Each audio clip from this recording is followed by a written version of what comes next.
Okay, so let's have a look at the working display. This is what will appear on the display on your machine during normal operation. Here it shows the pressure of the pump. This is the temperature of the steam boiler. The machine had been switched off for a little while before I took this picture, so that's actually not the normal temperature. It would be around 127 degrees, but of course you can set this to what you want. This is the pressure in the steam boiler. This is showing us our pressure profile, and this is beginning to give us a hint of what this machine can do, but more about that later.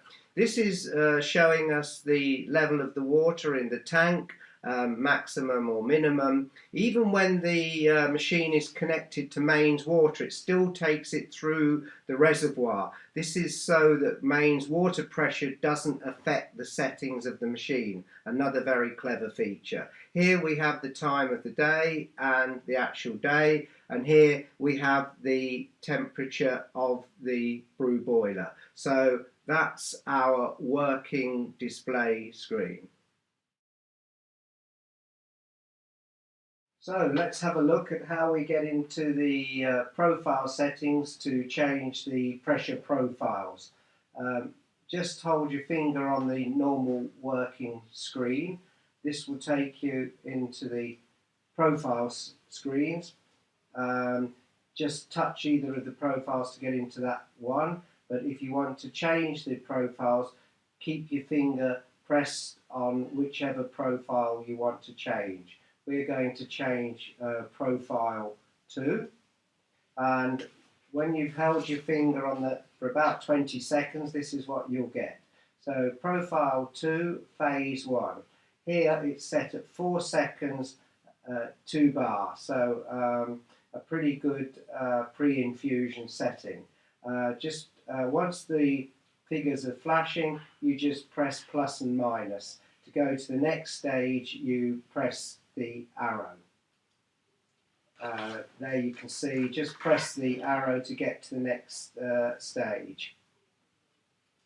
So now we're on phase 2, and here the seconds is out because it's blinking, but we set this at 10 seconds for 12 bar. 12 bar is about the same as a lever machine. Again, once you've finished setting that, press the arrow and it'll get you on to the next stage. And here it's phase 2, profile 2, phase 3. Here we did it at 4 seconds at 9 bar, so gradually reducing the pressure.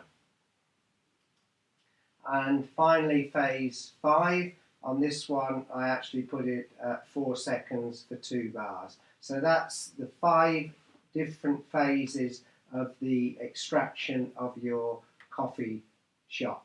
Once you've done it, they're saved into the profiles.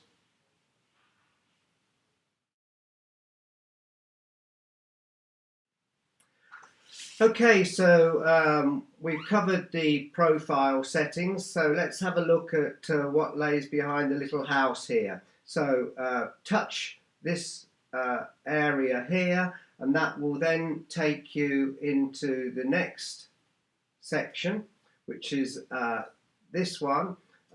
Here we have the button here, the Eco button.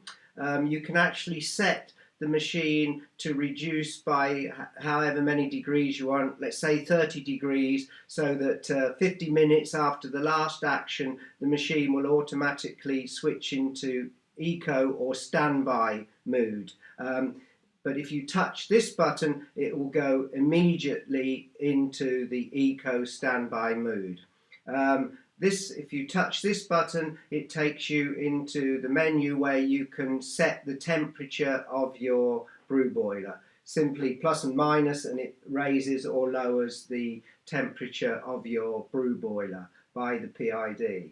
This is the on-off button, so you can switch the machine on and off from the display without having to go into the side panel. So absolutely everything can be done from your display panel. The clock one, if you touch this one, it'll take you into the timing program where you can adjust the time, set the day, and also set when the machine comes on in the morning and off in the evening. This is your service intervals, and pressing this key button gets you back into the normal working display. Okay, so let's have a look at the advanced features. Don't be frightened by the advanced features. There's a lot in here. Probably some of them you won't use, but I found them quite easy to change and to understand. To get into the advanced menu, you go into off, which is quite clearly off, and hold your finger in the bottom left-hand corner. That will then get you into the advanced menu. Here you can change the display, normal or reversed. You can change the colour. You can change the colour when it's on and when it's off. Language, you can change the language. Boiler temperature, they've put this in the advanced menu because you probably won't change this as much as the brew temperature, which is in one of the earlier menus. But here you can change the boiler temperature. PID settings, all of the normal PID settings are available in here. The offset, things like that are in that section. Pump, you can actually change the pump configuration as well, although they recommend that you stick to the settings, the default settings. Just a little thing about the pump, it's a magnetic geared pump, quite a sophisticated bit of kit, which it needs to be. Obviously, these are used a lot in the medical profession, so have to be very, very reliable. So there you have it, the advanced menu.